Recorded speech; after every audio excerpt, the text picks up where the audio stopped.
Hello बच्चों, class 10th। आज हम लोग पढ़ने जा रहे हैं प्रकाशिक तंतु केबल।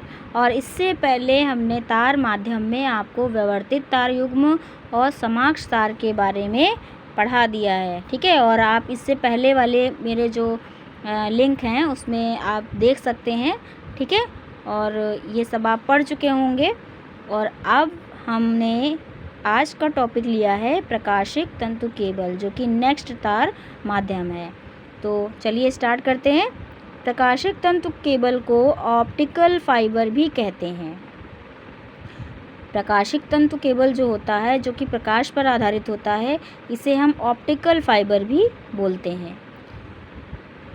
या ऑप्टिक्स तार, इलेक्ट्रोमैग्नेटिक सिग्नल, जैसे कि ये जो आपका ऑप्टिक्स तार है, ये इलेक्ट्रोमैग्नेटिक यानी कि जो सिग्नल होते हैं आपके एनालॉग और डिजिटल, वो इलेक्ट्रोमैग्नेटिक सिग्नल में आते हैं। इनको प्रकाश तरंग में परिवर्तित करके संचरित करता है। यानी कि जो हमारा ऑप्टिकल फाइबर जो ये तार है, प्रकाशिक तंतु केबल, ये क्या करता है, ये जो इलेक्ट्रोमैग्नेटिक सिग्नल जो हमारे होते हैं, जैसे कि एनालॉग और डिजिटल, तो इनको क्या करता है, ये प्रकाश तरंग में परिवर्तित, प्रकाश तरंगों को जो सिग्नल्स को ये क्या करता है, प्रकाश तरंगों में परिवर्तित कर देता है। Okay students. और फिर इसे संचरित करता है।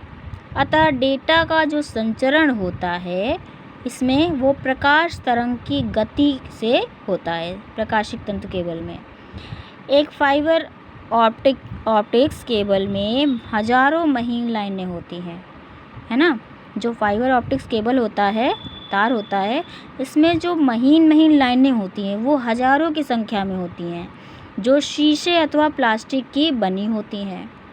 यानी कि इनका जो ये जिस धातु से बनी होती है वो शीशा होती है या प्लास्टिक होती है। ये लाइनें अत्यंत महीन होती हैं और इनका जो व्यास होता है इसलिए बहुत कम होता है। 2 से 200 माइक्रोमीटर में मापा जाता है इसका व्यास, इसका लाइनों का, जिन लाइनों से बनकर ये फाइबर ऑप्टिक्स केबल बनता है, ठीक है। और इन लाइनों को फाइबर कहते हैं। जिन लाइनों से मिलकर ये बना होता है फाइबर ऑप्टिक्स केबल, उसे हम क्या कहते हैं, फाइबर कहते हैं, ठीक है। उन लाइनों को फाइबर कहते हैं। वैसे तो फाइबर के निर्माण के लिए क्या होता है, उच्चतम धातु अल्ट्रा शुद्ध सिलिका होती है। यानी कि जो उच्चतम धातु अल्ट्रा शुद्ध सिलिका होती है, उसी से फाइबर का निर्माण होता है। लेकिन ये जो धातु होती है ना बच्चों, ये आसानी से नहीं उपलब्ध होती है और इसकी जगह पर शीशे या फिर प्लास्टिक का प्रयोग किया जाता है, जो आसानी से और सस्ता भी होता है, तो ये जल्दी उपलब्ध हो जाता है।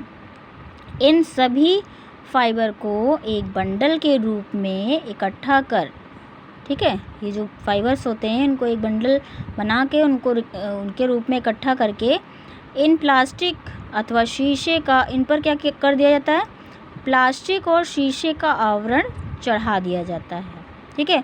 और आवरण चढ़ाकर एक केबल का रूप दे दिया जाता है, यानी कि एक तार का रूप दे दिया जाता है, ठीक है।